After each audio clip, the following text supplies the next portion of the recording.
Greetings and salutations, guys. Badger here from Stoffel Presents, and this week I'm appearing with my co-host Ed on the Bammsters podcast. So if ever you needed a reason not to watch, this is it.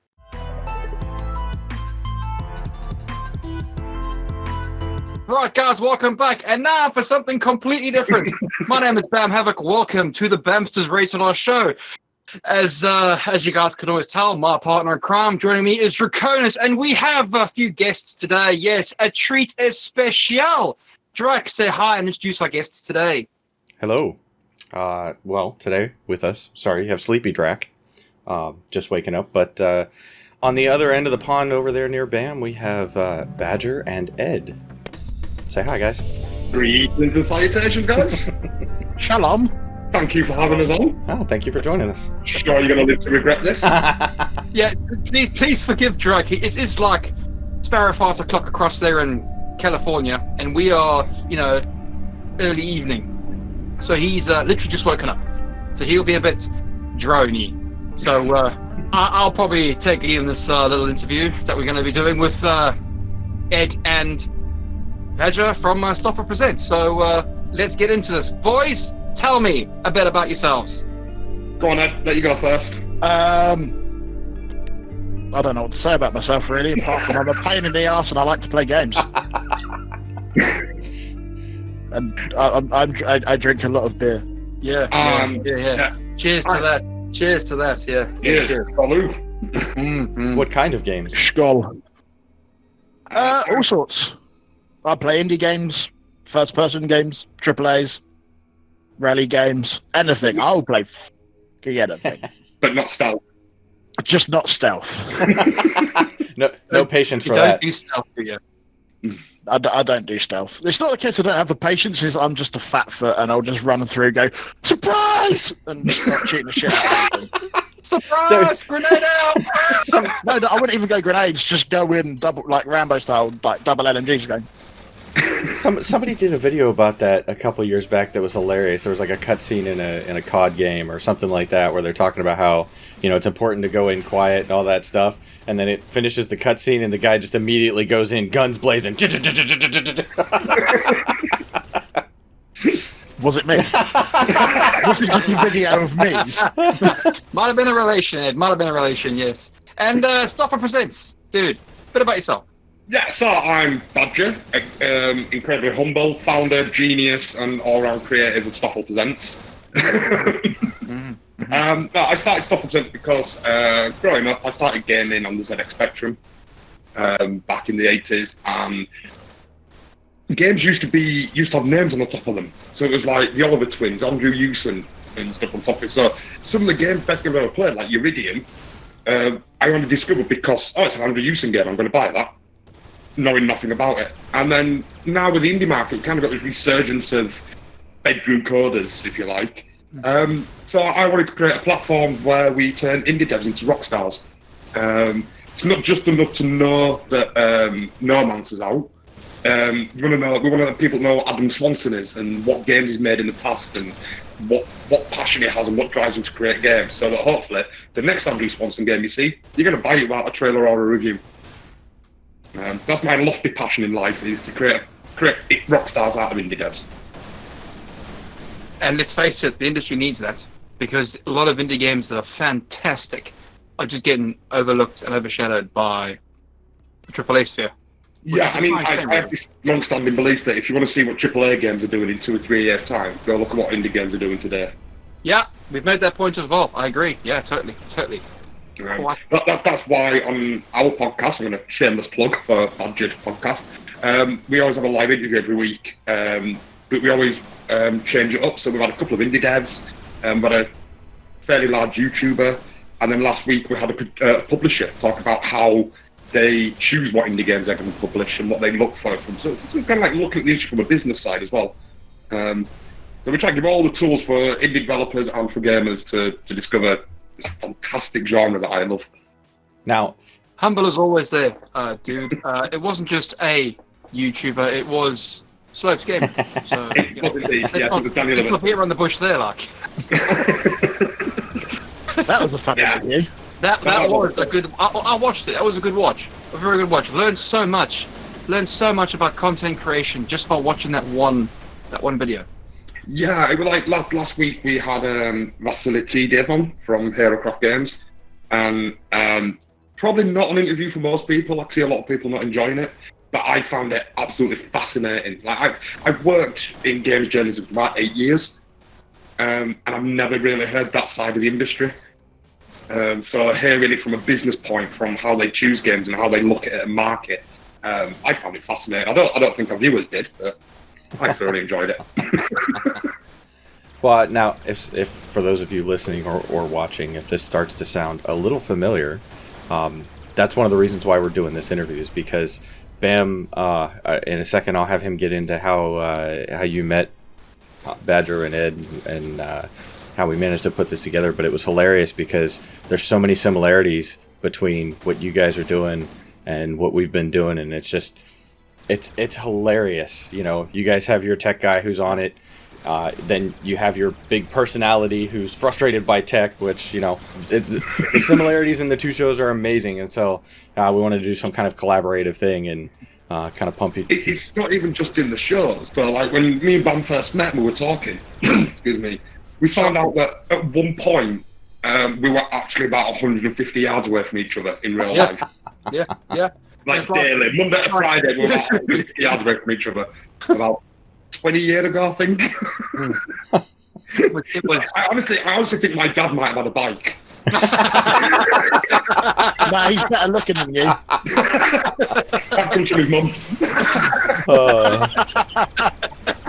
No, like as Drax said, you know, I was introduced to yourself through Kittenwood, the lead dev for Hyperparasite. Yeah, talking about games. Exactly. Excellent fucking gentleman.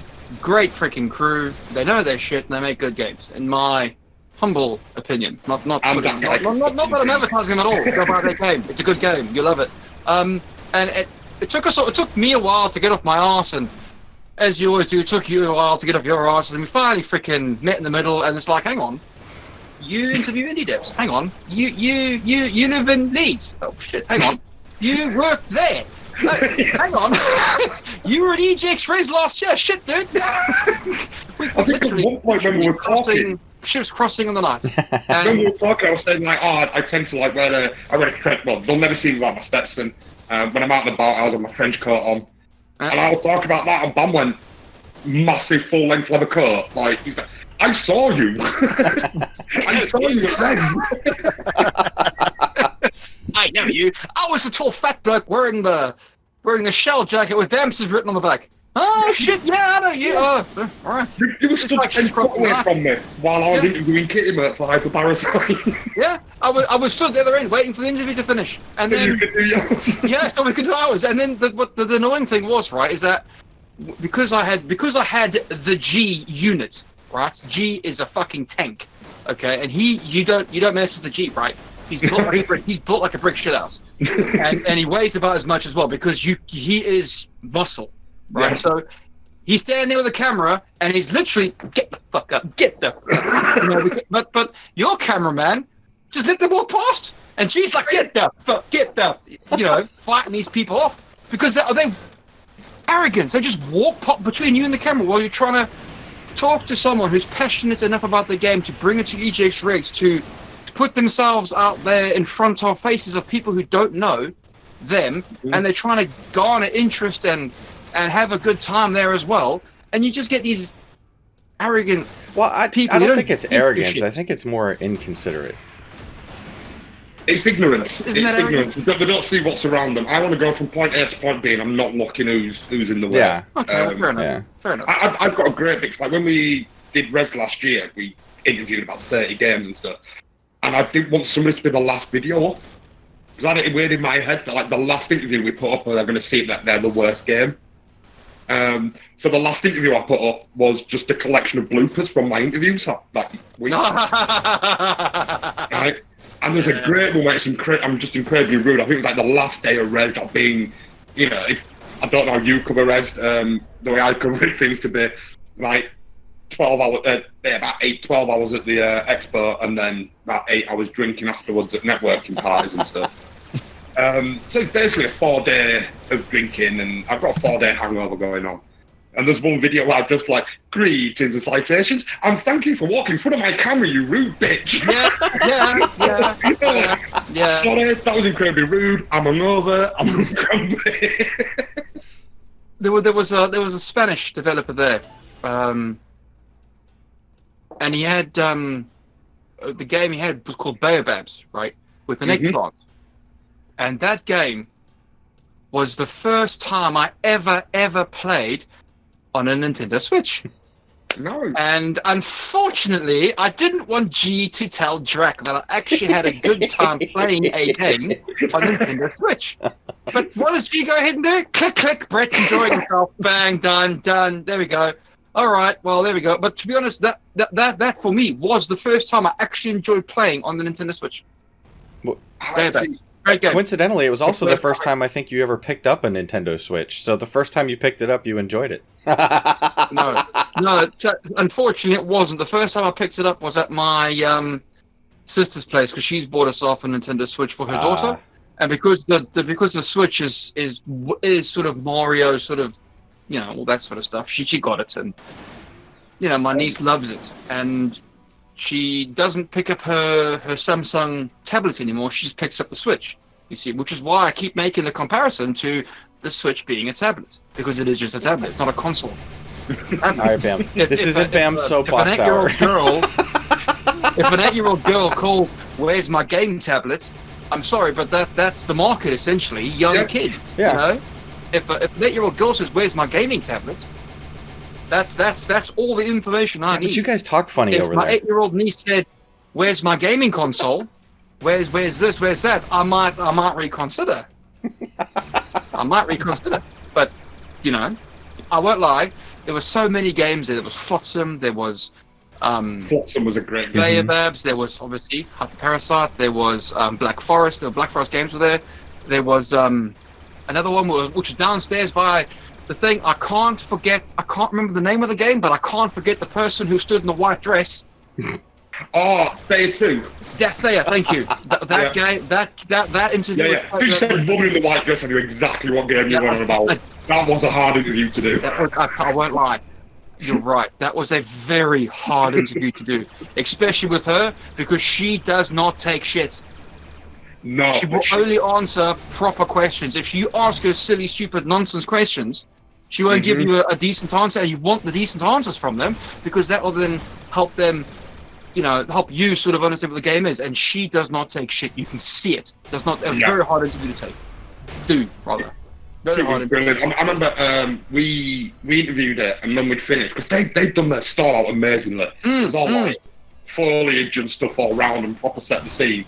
And we'd finished interviewing, and she gave us this like wooden coaster. Yeah.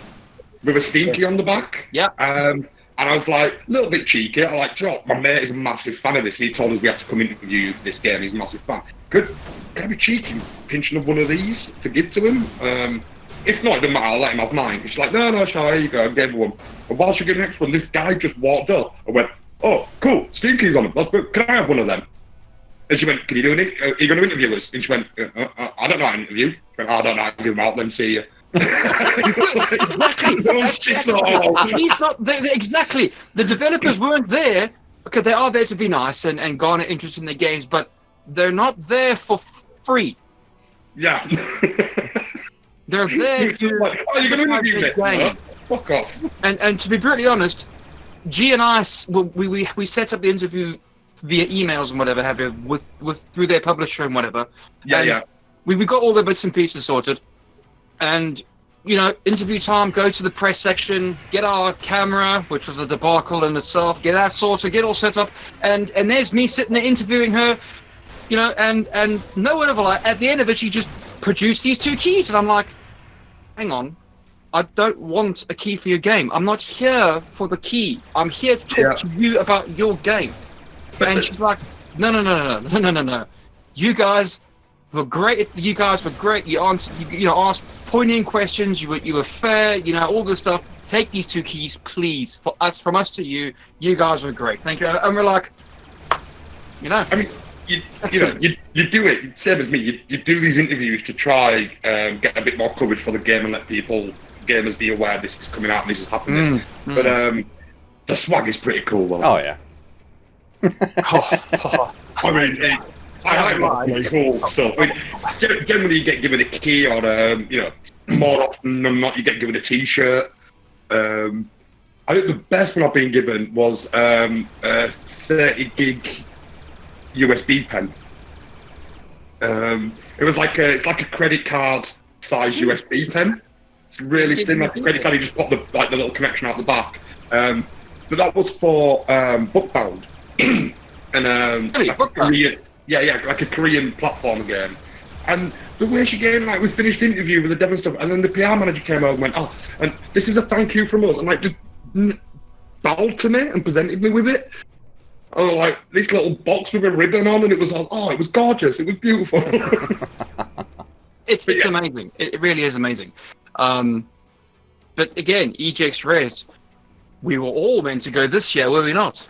Yes, and the COVID happened. I mean, that's been a massive hit for me, personally. There's been no EGX. I doubt there's going to be an EGX in September. Nope. There's been no Gamescom. There's been no Play Expos. So yeah, I generally September to March. I generally don't leave the house. This is my office. I sit here. I work all day and stuff. March, September, I'm generally away every 2 or 3 weeks. So I'm away at Rezzed or EGX or Gamescom or just a media event, launch event or something. But those, for me personally, those events like EGX and stuff, the day is for covering the games and interviewing the devs and getting the awareness out there for them. Then the evening is where I go to networking parties. It's a big drinking session, it's brilliant. But that's where I meet people and get business. That's why I talk face to face and get contracts and work off people. Without any of that this year, my profit margin's taken a massive hit. Well, you see, you've gone all in, haven't you? Because you're so dedicated to this whole. This is why I get it. We had to bring you on because finding people of a similar sort of idea about indie games is very rare.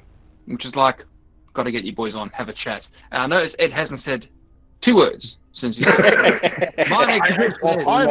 still new to all this. I'm learning the ropes. There we go. Come on, tell me what you've learnt, Ed. So far, that indie games are pretty awesome. I never used to touch indie games until I met Badger. There we go. That's. I think you sold me.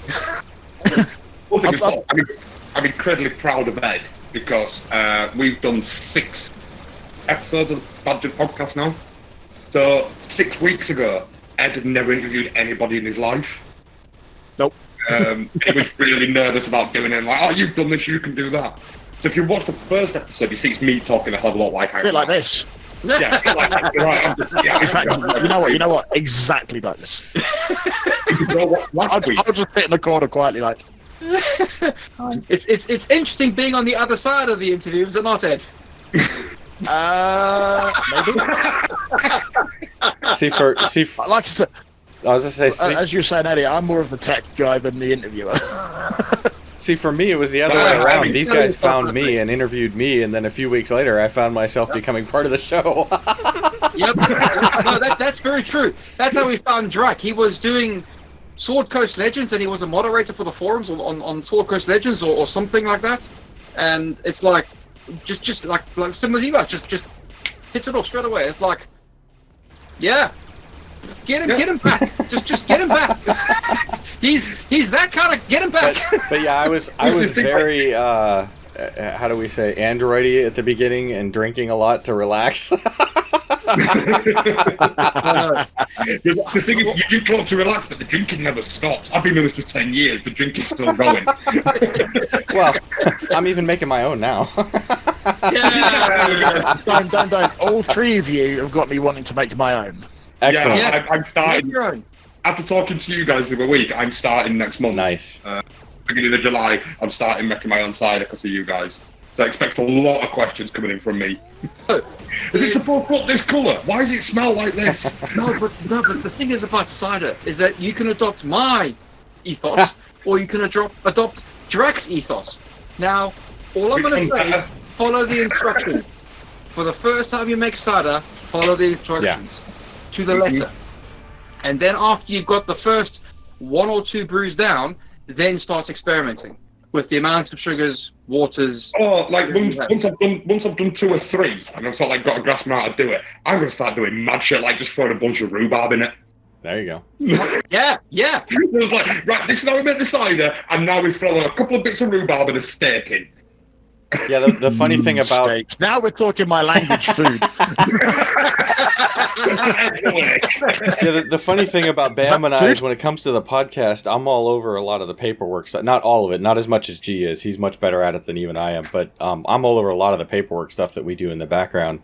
But when it comes to cider, and Bamm for the podcast, it's like trying to pull teeth to get him to do paperwork. But when it comes to cider, it's the exact opposite. I figured out, I did my first 1 or 2, like you said, following the instructions. I think my second one, I added more sugar to get a higher alcohol content. But beyond that, I've been kind of refining it down to a process where I can just do the same thing every time. And I don't write anything down. I just throw everything in there. I'm like one of those, like when you watch, your grandma cook and it's a pinch of this and, a cup of this and throw this in there. And they just know. That's what I've been doing with my cider. Bamm, on the other hand, has got like a freaking journal like this thick that he keeps all his notes in. I do. No. I do actually. I do have a journal that thick because if I want to reproduce the paste that I've created, I just follow those steps I did again. Journal. So yeah, there's. I'm not that. No, seriously, that's it. So you can definitely keep notes to recreate things. I'm Drac school of thought, like, even when it comes to paper, I think I'm like Drac in just it's in my head and I do it, but I'm like Bamm as in I don't write anything down for work. So basically, you're Bamm. Don't write anything down for work, but you No, he really doesn't write anything down for work. That's the thing. Trust me, I know. I feel your pain. It's like the document. Can I read that up? You got the link to that? I'll just speak to him. He's on Facebook Messenger. I'll talk to him. That is so mean. Ed, I feel your pain. That is so mean. That is so mean. I do the same thing. As the tech guy, I get so stressed, and when it gets to the time, it's like, oh, we actually ready. Shit, I've missed something. Damn it! Why can't you just have this ready for me? Oh, my favourite one is Ed is meticulous and gets the podcast prepped and ready. I'll write the content and stuff and Ed does all the tech work, gets it all prepped and ready. And then we're like 5 minutes, like, right, we're about to go live, we'll get the interview guy, we'll get the guy for the interview, we're about to go, right, we're all done, yeah? Oh, I added this an hour ago. Fuck, Badger! Oh, sorry, no, I'm not telling you, I added to the document earlier, sorry. I've just had an idea, let's do this. Yeah, brilliant, because it just fucking works like that, you dickhead. So then how did the two of you guys meet then? There we go, good question. How did we meet?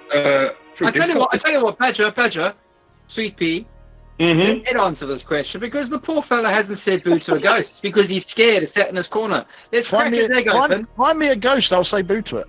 Let him crack out of his shell because I'm about to take a shit temperature with my next question.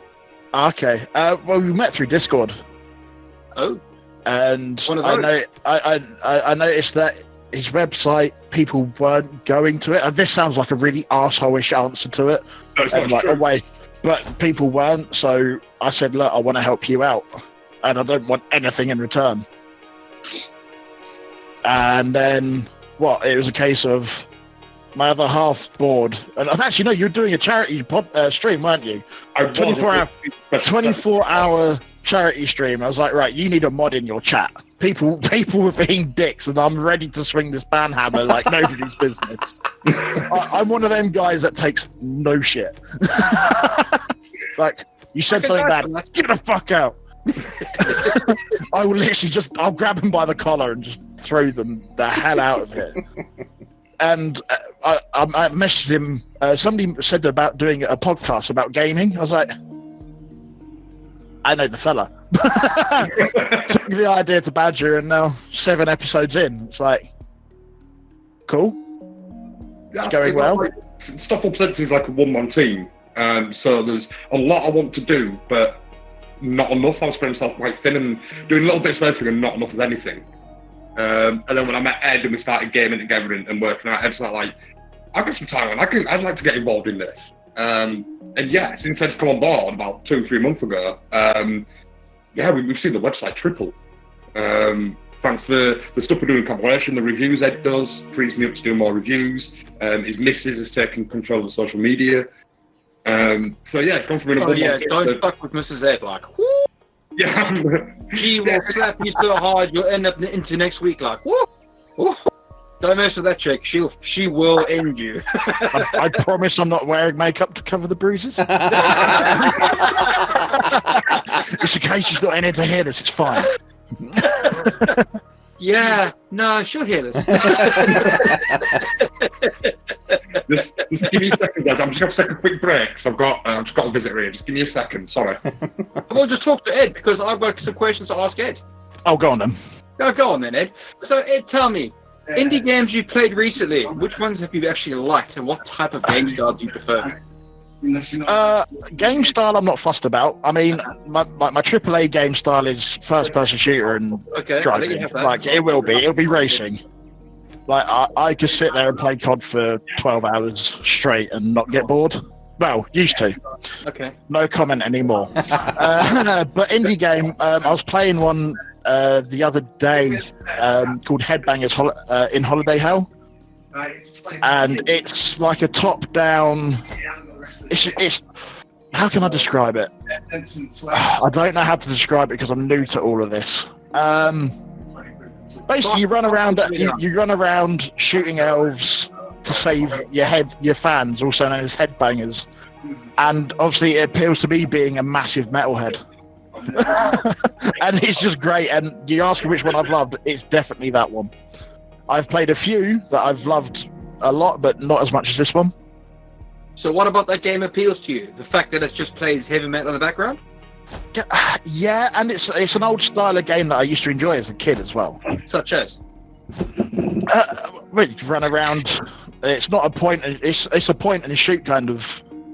Badge, you can help me out on this. Now you're back. Headbangers Holiday in Hell. What style is that? I cannot think of it. Yeah, it's an isometric side-scrolling shooter. I'd describe it as. There we go.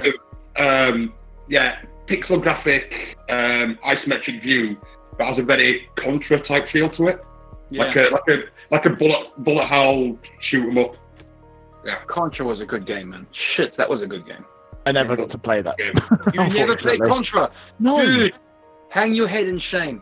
No. This is a regular thing. You're not my supervisor. He is. This is a regular thing I've read, but like we were going, we won a media event the other day on Discord, like, this is I can't say what it is yet till the 11th, but I went, this reminds me quite a lot of Baldur's Gate. Never heard of it. Oh, this is like, okay, so that's reminding me, we did an interview with a young German developer not too long ago. He's making a VR game called Ancient Dungeon VR, and G was throwing out references because it's a very, I guess the best modern way to explain it is very Minecraft-like, but the perspective is also reminiscent of things like Eye of the Beholder, that old school style where it's first-person perspective and you're wandering through those dungeons and the graphics are similar to that. And he starts bringing up games like Eye of the Beholder, and there was one or two other games he mentioned, and they were all made long before the kid was ever born. I had no idea what those games were. And it's like, oh my god, we are that old. Yeah. Yeah. I can tell you now, I am the youngest one here. Doubt it. I'm 28. Drax 26. Oh, okay. No. Boom. No, Drax 42. But I appreciate that you believed that, nice or try. at least pretended to. Nice try. I was going to say, there's no way. Not to be an arse about it, but there's no way. Nothing good about that with a hard paper on. Yeah, I appreciate the politeness in accepting that, though. I'm British, what can I say?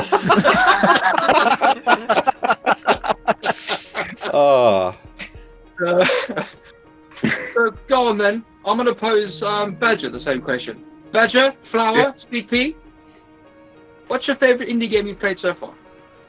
Hyper Parasite is my indie game of the year. Sorry, I'm there too right now as well. Hyper Parasite is my indie game of the year. Take that medallion off around your neck. Although, I am waiting for I wear this on every stream. because we were sent it by the developer of RP Golf 2. And the only reason I wear it is because he sent me this and a couple of key rings and sent Ed a couple of key rings. So I wear this on every stream, but I'm just to piss Ed off. Doesn't he? I've told you this. I'm happy with my key rings. It does. Inside it does. Inside it chips a bit of his heart away every time he sees it. Yeah. You know? So yeah, I'm looking forward to the release of RP Golf 2. I think one of my favourite indie games of all time would probably be Bomber Crew. Bomber Crew? Now, why Bomber Crew? I know that game. Why Bomber Crew? Excuse me. It's different, it's unique, but it has a very cannon fodder feel to it. It's got this madcap mayhem like getting through, but then you got these stupid little characters that you level up, and then you're coming back over the channel, getting shot by other planes, and you'll just see little Edward goes out and the wing's put flying out and just flies off the wing and is dead and is gone. And you're just heartbroken. Like, I've had that little guy for 15 missions. You know, he was a veteran. And I'm not gonna lie, I've actually got to a point talking about I switched the game off and restarted an old save point just to save a crew member because I couldn't deal with them dying. Wow. It's weird how attached you become to your crew. So this month there's been the indie scene. I say the indie scene. There's probably like 4,000 games that's been released, but the ones worth mentioning, there are actually more than I can care to mention. That are probably worth mentioning. But this month's indie games, as in June's launch and release dates, which ones did you like? This month. Yeah. That's probably a good question for Ed because he lives more in the present with what's coming out. The way we work, it's kind of really flippant, and it's not. The way we work is Ed kind of does the indie games that are coming out about to release, and he streams them. Yeah. While Ed's doing that, I'm looking at 4, 5, 6 months down the line what games are coming out. I read your Man-Eater or Manhunter review. Didn't they come out in June? It did, yeah. I'm not sure if you call that an indie game. See, there's the thing. The point I'm trying to nail home is, what would you consider an indie game? A triple I versus a triple A. Oh, I see where Bam's going. I'd say an indie game is it's a 4 to 5 man team. It's a small team, relatively small budget, and indie games are more akin to art. I'd say AAA games are entertainment, where indie games are art. And so you'll have, like Hyper Parasite has this unique game mechanic of jumping out your body and taking control of other bodies. Like instead of just killing the bad guys, you can take over the bad guys. You become like one of the bosses. And that's quite unique to other games. Man-Eater, it was published by Deep Silver. So I had fairly decent PR team with a lot of money behind them. To get it out there and publish it, and it's good and it's brilliant, but it's not really unique. I enjoyed it, but it's got a lot of Saints Row, Grand Theft Auto feel about it in terms of collectibles and wanted levels and stuff like that. So yeah, I think that'd be like a AA game if that category exists. Do you really think the AA category should exist? Shouldn't everything be triple I until it becomes a triple A? No, because I think you've got should be stuff that way, or should we be between bang, triple I, bang, triple A? I think especially if you look at like sort of Zen diagram, so you've got like one circle's indie game, one circle's triple A, but something can be sort of indie but sort of triple A. So that little bit where the circles meet, that grey area, is what I call AA games. I think that definitely needs to be a category. Okay, so would you consider Kerbal Space Program an indie game? Original launch, yes. Now, I'm the same as Badger on that. Originally, yes. I was speaking to someone about this the other day. Like, I remember Kerbal being an indie game, like, and it being classed as an indie game, and then all of a sudden it's like, oh, now everyone's playing it because it was that good. It's great. No, I don't think everybody playing it stops it being an indie game. So I think stuff like Fortress Craft, Minecraft, were indie games. Yeah, true. Good point. Yeah. And had massive players. Celeste, Hollow Knight, Shovel Knight, Binding of Isaac, all indie games. And just because millions of people played them all as massive fan base doesn't stop it being an indie game. When I'd say Kerbal wasn't launched, it was an indie game by every measure the metric it used. But all the DLCs that come out for it afterwards have sort of been AAA in that they've got massive teams working on it, massive funding behind them now.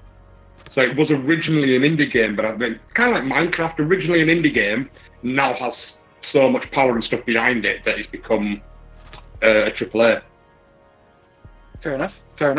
That's So what I was trying to get to be honest. Right, so you can start out as an indie and then become a AAA, because I know the developers behind KSP have brought out a new sort of type of game that launched this month, and there's a little bit of a dispute between myself and Drac as to the game Disintegration, I think it's called, whether that's AAA or III, or is there a subcategory in there? And I believe it should just be a hard line. There's III and AAA. AAA, Blizzard, Activision, Bungie, Microsoft, all them. Yeah, but then you could say, yeah, but then by that much you can't. How do you measure? There's got to be a grey area in there. So you've got like Hyperparasite by Talking About Games. I think we all can agree that's an indie game. Yes. But then Maneater is published by Deep Silver, which is a AAA publisher. They do Saints Row and Grid and all that lot. So is Maneater indie because it's with them? Is it an indie game, or is it not an indie game because it's been published by a AAA publisher? Yeah. Bomber Crew is an indie game, but it's published by Curve Digital. So does that make it a AAA game because they're a big publisher, even though they publish majority indie games? So there is a grey area there to what constitutes it. No, fair enough. I'm just trying to ram home certain points and issues that I don't think Drac grasped. But I think Drac believes there's definitely III and AAA, and there's subcategories between them. There's AA, single A, double I, and all that stuff. But yeah, no, fair enough. If I'm the outlier here, believing there's a hard line between AAA and AAA, then fine, fair enough. I think you need to look at. I think it's just down to the devs. I think you can have an indie dev and a AAA publisher. That's where the confusion comes in, I think. Well, and to me, that's something that's more into the double or single A, where it's a small team of indie devs that happen to get picked up by a big publisher and get that kind of advertising backing and are likely to sell more copies because of all the advertising and stuff. That's kind of where I put things or start to categorize things. We'll take Maneater as an example again. If Maneater was self-published, it'd be an indie game. If it was published by P-Cube or Curve Digital, I'd probably class it as a AA. But because it's probably class it as an A, but because it's published by Deep Silver, who are a AAA publisher, it kind of moves it out of the indie category into kind of the AA category, I think, for me. Yeah. But in terms of what? Advertising or funding towards development? Or both? Both. Yeah, and we Drac on this one. Like that, Maneater wouldn't be as it's polished. It's bugged to fuck, and I've fallen out of it massively. I was 95% complete on the game, then it crashed. And when I loaded it back up, it said save data corrupted, so I've not been back to it since. They are aware of that and fixing that, but I don't think it'd have been as polished and as well worked out without that Deep Silver funding. And it wouldn't have been as known as much without Deep Silver marketing it.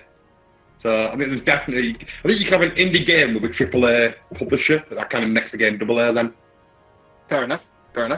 Do you think that perhaps when the publishers approach an indie developer, they should let the creative juices flow and let the game develop naturally, or do you believe that they should have hard freaking release dates, hard goals to reach, and you have to meet these limitations? And for example, a great idea that will completely change the way the game plays gets kicked to touch and a boring black and white game gets launched, or do you want a game with a bit of substance and color? Because essentially when it comes to an indie game and an indie developer, a lot of the ideas that people want to make are actually brought out through the development as in self-funded. So he wants to have I'm going to use Hyper Parasite again because that game is skill. That game is so skill-based. I can't play it. Yes, someone else that can't play it. Dude, seriously, I love the game, and every time I play it, I just fail. I can guarantee you're further into it. I can't even pass the first level. I'm that bad. No, I'm officially the worst player here. Then I struggle to do any of it. But it's a fun game. What I'm trying to say is, oh yeah, it's a great game. If Hyper Parasite and Chocolate Bud Games, right, had a publisher that actually funded everything in their game, do you think that their mechanics and how the game plays and how interesting the game is would have made it to final release? Do you think that if their publisher would have gone, no, we need the game launched on the 25th of December, launched as is? Because that's what's plaguing the AAA industry right now. The game will launch on this day regardless of how well the game actually plays and what the game is. Look at Fallout 76.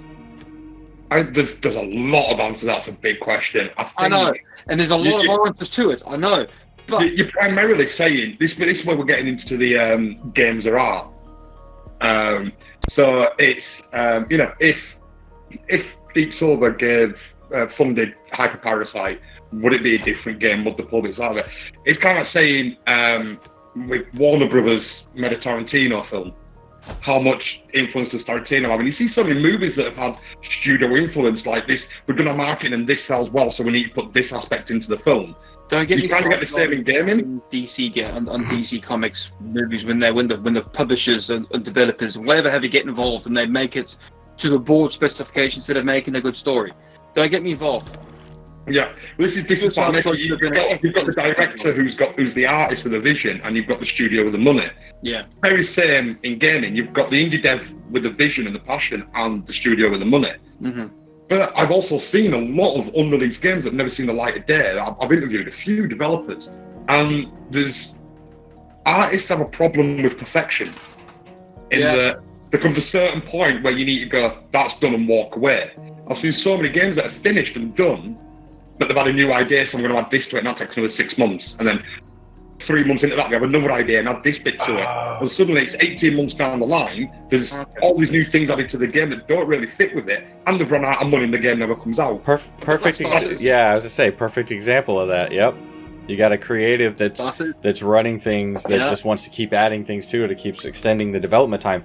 And on the one hand, that's awesome because of all the things that you'll be able to do with that game if and when it ever comes out. Yeah.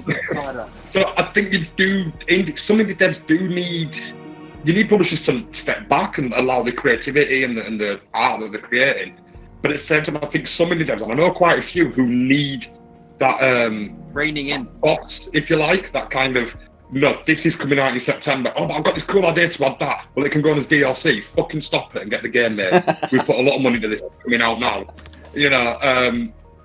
I've seen so many indie games that could have been really brilliant and we've lost them just because they're adding stuff to it and oh, this is popular, I'll add that to it. Feature creep. Battle Royale is the most recent one I can think of, where I've seen indie devs adding Battle Royale modes to the games just because Fortnite's popular. Mm.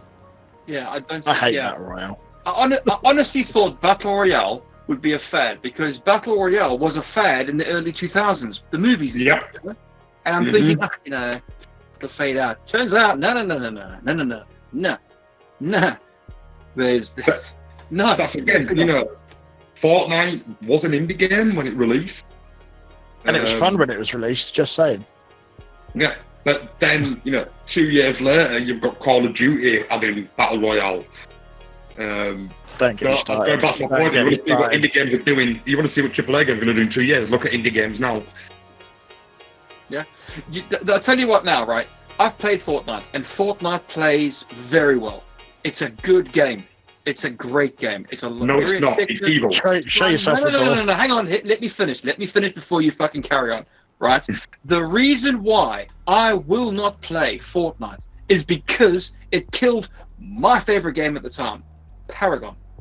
Oh. Paragon was a good game. It killed Paragon because the developers for Fortnite were also developing Paragon, and because Fortnite quite literally took off, they sucked the development team out of Paragon and pushed it to Fortnite. And because there was no funds for 2 games, they just made the one that was popular. And fair enough, that's a business decision. However, I will never get yet again to experience Paragon. And Paragon for me was a great game. Paragon, for those who don't know, was a fucking first-person MOBA. It was fantastic. They should relaunch Paragon. The reason they canned it and killed it off is because, quite literally, they needed the server space for Fortnite. Yep. They couldn't afford anymore. Yep. So they killed Paragon off and used its servers for Fortnite. Now, there's no excuse. Yeah. They've got all the fucking money in the world. They should relaunch Paragon now. I agree. And I'd be there. I'd be there, bro. Instead they moved on and launched Dauntless, which is alright, but it's a shitty clone of Monster Hunter. You say it's alright. Do you know how long I actually played that for? I want to jungle, but never mind. Do you know how long I played Dauntless for? Go on. 3 days, and I got bored of it. Yeah. I played for about 3 or 4 days. I'm like, it was really good. I like this. This is something that's not on the free-to-play platform. It's really good. And then, like, after about 3 days in, just 3 or 4 days in, went, this is very repetitive. Yeah, I think I only played it for a day before I kind of was just like, eh. I was bored of it on the first day, but I'd played it for 3 days. I'd be lying if I said I only played it once because I played it for 3. And my mate was the same. It's like, this is so repetitive, I'd rather just go look at paint dry. I was like, ooh, wow, okay. Jeez. Remind me not to piss Ed off when he reviews my game. God. No, it wasn't. I didn't say that. That was my friend who said that. He's the one that made me get it. He was like, oh, get this. Like, it'll be something different to play. I mean, the thing that most people don't know about Fortnite, and the reason it is a fucking evil and despicable game, and nothing will ever change my mind on that, is how it was developed. Look, most games are, we've got this idea, we've got this story, let's build some game mechanics around it and develop a game, or we've got this game mechanic, let's write a story onto it and develop a game. Fortnite wasn't. Fortnite is the first game ever to be developed through a series of psychological reports. Wait, what? Yeah. Even I'm lost here. You've gone. I like tinfoil, alright, but you've gone full retard tinfoil, bro. No, I like my tinfoil. But you've gone from tinfoil to tinfoil, bro. No, this is not conspiracy tinfoil hats. This is Epic Games have confirmed this. They've said, yeah, this is how we did it. And it was a series of psychological reports looking at dopamine hits in young children, especially like the tweens, so sort of like 10 to 15, and how dopamine affects them and keeps them engaged, but little tiny hits of dopamine. So this is why you get kids, you see like 6-year-olds having Fortnite rage and stuff when the computer's taken off them. It's because the game is designed to be quick and instant. So you can go in, die, come back out. You can go in. When you win, you feel brilliant. If you lose, you don't feel that bad because you can die straight into another game. You're constantly getting trickles of dopamine while playing. And that is how the game was built in development. They didn't know if they were going to build a first-person shooter or battle royale game. They just knew, we've got this data. We need to make a game that delivers quick dopamine hits that causes an addiction, but not enough to be addicted. It just gives you an urge to come back and play, and that's why it's despicable and evil. Jeez. Sorry, I'll get off my soapbox now. No. Wow. Right, I still think it's a bit tinfoily, but then again, I'm probably wrong. Wow. Epic have confirmed that's how they developed it. Wow. See, you learn something new every day. Every day. Yeah, the only thing I knew about the early development of that is it started out as, what was it, Fortnite Save the World or something like that. It was a completely different... Oh, Save the World. Yeah, completely different game type. I really enjoyed Save the World. I played that for a long time, about a year I think. I really enjoyed Save the World. It was alright. But like most Epic games, you get to a certain point and it just becomes repetitive. God. Unless it's Borderlands, and then you can have great fun no matter how repetitive it is. Well, speaking of Borderlands, Drake, I was told by Ed, whichever direction he has, because what I see... I'm somewhere Somewhere there, around here, is... Everywhere. He has Division on the PC. Excellent. So guess what, Drake? Same bad He'll time, never same join bad us. channel. Hey, I'm down for it. I'm down for it too, bro. I might Guess join. what? Guess what? Bam, said to Ed we wanted to join you, and he said no.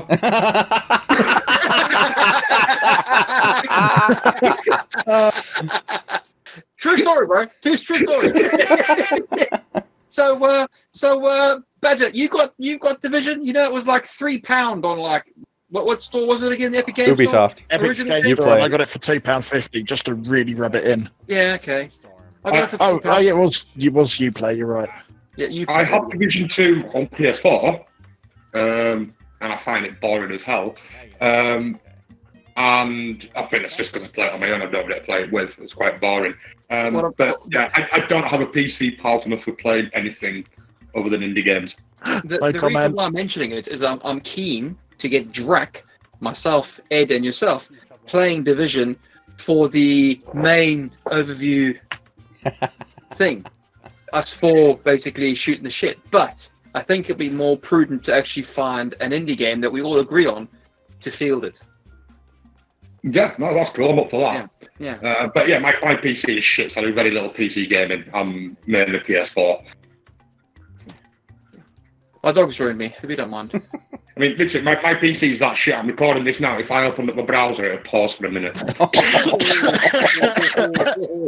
you get for having it's no not RAM. bad. Alrighty. Right, happy days. We have, believe it or not, gentlemen, concluded our interview. Right? So all I'm going to ask is, Stoffel, Ed, please can you guys tell me where can people find you on the social medias? Well, they can find the podcast every Wednesday, 8 p.m. British summertime or GMT, depending on the time of the year, over at my Twitch channel, which is metal_ed666. Again, we try and get out for every 8 p.m. every Wednesday. Sometimes we could be a little late. I think this one, last Wednesday, we were actually early. Yeah. Again, you'll find the podcast there. You'll also find it on the YouTube, which I'll let Badger plug. Yeah, so we upload it to the YouTube, to the Stoffel Presents YouTube channel. You can find Stoffel Presents on Facebook, Twitter, Twitch, all Stoffel Presents, and of course, stoffelpresents.com is our website where we do the podcast every Wednesday, every Thursday. The episode's up on the website as well, so you can watch it straight on there, and get all our news and reviews on there. And you guys are quite regular with the streaming as well, almost every night. Ed streams a lot more than me. I've kind of got out of streaming at the moment. I never wanted to be a streamer. I never wanted to do it. Because of the games we're reviewing and stuff, like the publishers were asking me to stream and kind of pressuring me to stream. So I decided to be an anti-streamer. So, you get like everyone who'd be the next PewDiePie or Ninja going, "Hi guys, welcome to the stream. Thank you for joining me." Yeah, look, I'm beyond that. Yeah, I'm too old for that shit. Yeah, I get Yeah, I sit there with a Cider. Well, you see me, I'm smoking and drinking. And I'm just like, I've done 10 years on camera. I didn't want to be on camera anymore, but yet I can't seem to get off it. Like it's pulling me back in front of it. So yeah, I'd just be on stream, like drinking, smoking, not giving a shit. Someone would follow me. I'm like, "Don't you dare! Fucking take that back now. I don't want to be. I don't want you popularity. Get away! Unfollow me now, you prick." People following me because the point was hilarious. But I do the twitching because I do the twitching. I love streaming because it gives me a platform to do charity streams. It's your platform to drink and smoke, essentially. Yeah, I can try. The content you're streaming is inconsequential. As long as you get to drink and have a fag, you're sorted. Yeah. I love the fact that I'm off to work and I need to go get 12 beers in. What kind of job do you have that in? It's brilliant. But no, I love using Twitch because it gives me a platform to do charity streams from. So I did a 24-hour stream that Ed mentioned earlier for special effects. Controllers. We need to support special effects as well. Yes. Do that. More of that. They are excellent. Yeah, we managed to raise £1,000 for them. It was over £1,000. Nice. Yeah, just over £1,000. So thanks to Ed, there's now a nice video of me on the internet crying. Because I've done 24 hours straight. We set out to raise £200. and we raised £1,000. And when we hit the £1,000 barrier, I just broke down in tears and started crying.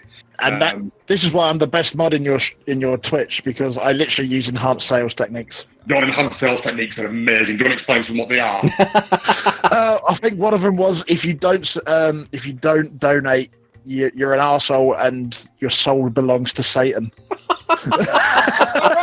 Right. So you go full ball, 12, and then somebody, full and ball. literally about 5 minutes later, it came up that somebody donated, and I was like, "You're no longer an arsehole, and you've saved your soul. Congratulations." Now fuck off. My favourite one was, if you don't donate at least £10, your kids will hate you for the rest of your life. Yeah, that was another one. Hard truth, hard sales. But you did do another charity stream, and somebody, it was like 3 days before you went live, donated because they were scared of me. About a month, Mr. Kittimer from Hyperparasite, just as the lockdown hit Italy, he wanted to do something, sort of like try and raise money and help. So he got in touch with me and said, like, this charity stream, can you do another one? And I was like, it's about 5 weeks since I did the last one. And, people are a bit short on money. We don't know if we're going to have jobs or if we're going to get paid or not. So I was a bit unsure. So I did a 12-hour stream for the United Nations COVID-19 Fund. I wasn't sure about doing it. I thought it was a bit too close to the last one. I didn't want to begging people for money when they're a bit unsure about the financial future. And then thanks to Kittimer, I got an email from the United Nations asking me to stream. And it's like, when the United Nations email you can't really say no. I get that. The blue runs deep, bro. The blue runs deep. So we raised 300 quid for that, which went towards all across Europe, bought masks and PPE and gloves and stuff for nurses all across Europe, which is really good. And we have another one coming up when lockdown ends. I'm going to announce it. That's the first time I've announced it online. It's your exclusive. We don't know who. We're looking for suggestions for who we're going to raise money for. But the next Beer fund. The next charity stream is going to be called Throw a Badger from a Plane. You're still not getting me in that plane. No. I tell you what. Hang on. I tell you what. If Ed don't want to do it, I'll do it. Yeah, there we go. We'll get on it. That's then. fine. I'm too fat to fly. Basically, if we could... Dude, you are no ways in shit heavier than me, right? I'm 28 stone. No, 28 stone. You are nowhere near as thick in the You're 4 ass stone as heavier than me. No, no ways in hell are you. No ways in hell you're 28 stone, son. Look at you. You're about 14, bro. Add up. Maybe in one leg.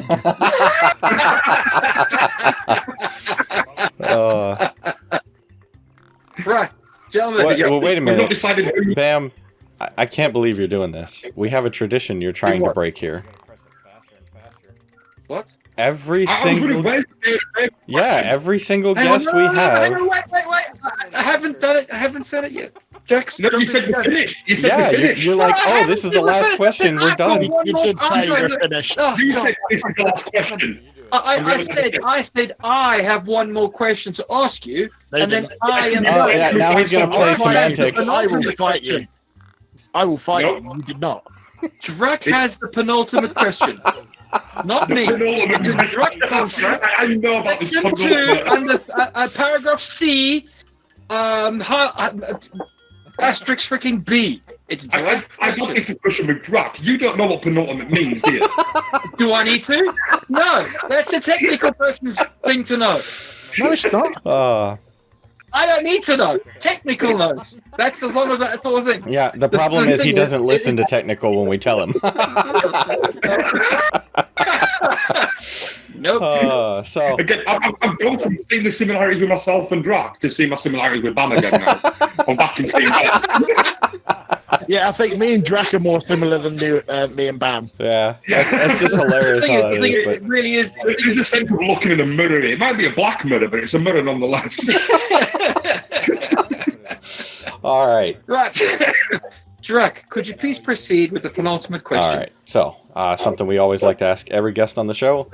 What kind of bacon do you like? How do you like it prepared? And what kind of beverage, be it beer, cider, or otherwise, would you pair with said bacon? Is it not the right stay because it isn't a capital letter? I prepared for this one. I knew this question was coming. It's the only one I'm prepared for. So I like unsalted smoked bacon. I like it. Literally, I had this moment of epiphany last year when I realised make a bacon and mushroom sandwich. I cook mushrooms for longer than I cook my bacon. It is literally get the fat nice and hot and just cook. That's it. That's food poisoning, bro. This is coming from a ex-chef. No, no. Yeah, I'm an ex-chef myself, but yeah, no, It's delicious. Done. Cook. Yeah, but what after Almost isn't 20 delicious? seconds. Cook bacon. It's not food poisoning if it's delicious, bro. Seriously. I don't know why Yeah, you exactly. would ruin good bacon with mushrooms. Ugh. Thank you, Don't thank get me you. started on the pineapple problem with you, Drake. Wait. Is he the kind of guy that likes pineapple on pizza? Bam is. Yes, I am. Again, pineapple on pizza's gorgeous. Oh, Oh my god. No, The similarities are scary, I swear to god. pineapple on pizza does not belong. The pineapple on pizza does exist. Does. No, it might exist, but it doesn't belong. It does belong. it does not. doesn't. No, It and, does. and you know, Gordon Ramsay says it's wrong. It's wrong. Not food poisoning if it's look, delicious. where did pizza Pineapple pizza on comes from pizza. Italy, right? I just watched a video online Yeah. the other day that was talking about Italians, and they're like, this is how you actually pronounce different Italian dishes, and they went through spaghetti and all kinds of different pastas, gnocchi and stuff, and then they get to pizza, and they show a picture of pizza with pineapple on it, and they just start going off in Italian. Pizza isn't Italian. It's American. So if you feed it, it makes it easier. Okay. Pizza was invented in Brooklyn by Italians in America. See? But they It's were not were It's Italian. American. They might have lived in Brooklyn, but they were Italian. The thing is, but I'm not pizza didn't Italian, come my from taste Italy. is different. Pizza came from America and went to Italy. It didn't come from Italy. Pizza's American. Look, we could get really deep into this. I could say something about pasta, but I'm not going to. One of my favourite videos ever, you said pasta, it just reminded me then. My favourite videos ever, I think it was back in the 60s, was, I think it was Tomorrow's World or something on the BBC. Put a video out of Italians harvesting spaghetti from trees. For April Dude, I Fools. saw that. That was funny as hell. It's amazing, like people genuinely in Britain, people believed it for about a year until they had to find like, no, we're an April Fool's broadcast. And even though they came out like the next day and said we're an April Fool's broadcast, we made it up, it was funny. It went on for about a year. People believed that the spaghetti grows on trees in Italy. I can just imagine. I'd like to apologise to all Britons on that. I can just imagine tourists going over there and like, but where are all your spaghetti trees? What season is spaghetti season? Seriously, just look at Google it and you'll find the video online. It's hilarious. Right. Just all these women harvesting spaghetti. Better beer. Beer to accompany your bacon and mushroom deliciousness. Or cider. Or cider, Right. whatever you want. Yeah, it'd generally be a rum and coke with some fresh lime in. That's perfectly acceptable. Perfectly acceptable. I like your mushroom and bacon idea though. Mmm. Oh, well, no, my hangover sandwich, as my friend calls it, is a triple pork threat with a vegetable to legitimise it. Yeah, but the vegetable could be a piece of pasta. Onion? It's bacon, sausage, spam with mushrooms on top. Oh, Ooh, spam. dude, that's delicious. Triple Oh. pork threat with a vegetable Dude, to but the legitimise it. thing is, I'm a bit greedy. I'd throw an egg on. Ooh, yummy. If you're really robot, then you bring the eggs out. Yeah, if I'd be a bit greedy for an egg on. Ed, same question to you, sweetheart. All bacon. All bacon's good bacon. I don't care what anyone says. All bacon is good bacon. I don't care how it comes, as long as there's bacon in front of me. I'm not lying. I had a bacon sarnie with about that much thickness of bacon in it the other day, and I just sat there and I was like, bacon. I want more bacon. I love bacon. Bacon is amazing. See, bacon's something that could go on pizza, not pineapple. Yes, I do love. Have you No, seen the? because pineapple and bacon go very well together. They do not. On pizza. They No, do. ham and pineapple might if you like pineapple on pizza, which is wrong. I swear, I'm having the same arguments again. I've had with Jack for the past 5 bloody years. And I'm having it with you. Don't make me go full autismo on you. I'll start reading it. You're saying pineapple goes on pizza. So your beverage then. So you like your bacon thick and chunky. Beverage to accompany us. Tea. On top of the R and it changed. Good English response. No, fair enough. Tea. Fair Tea. enough. Builder's brew, milk and I would say milky or Builder's brew. No, if my spoon stands up in it, I'm happy. I love that tea is the only drink that's acceptable to use a Dulux colour chart with. Oh, what colour would you like your Builder's brew? Which colour would you like your tea?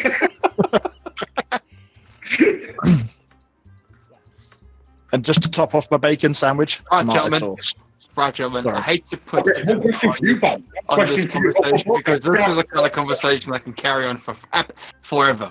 I've got one question We've got for to you. call it there. We're going to have to call it. We're really going to have to call it. Let me ask one question to you guys. Go on then. You've got a bacon sandwich, ketchup or brown sauce? Both. Fuck it. Fucking animal. No. Well, I guess what you guys call brown sauce is what we call like barbecue sauce over here. I think so. That No. it's not. No, it's not. It's not. No. Oh, No. But brown sauce is kind of like it's main ingredient is apples. Yep. oh well, definitely brown sauce. Tastes horrible. Have you seen HP sauce? That's brown sauce, like HP or Daddy's is brown sauce. Daddy's is British. I'm trying to think. HP is well, it has a pound, but it's HP. So Oh, we yeah, were talking brown more like sauce. steak sauce, like A1 steak sauce, or No. No.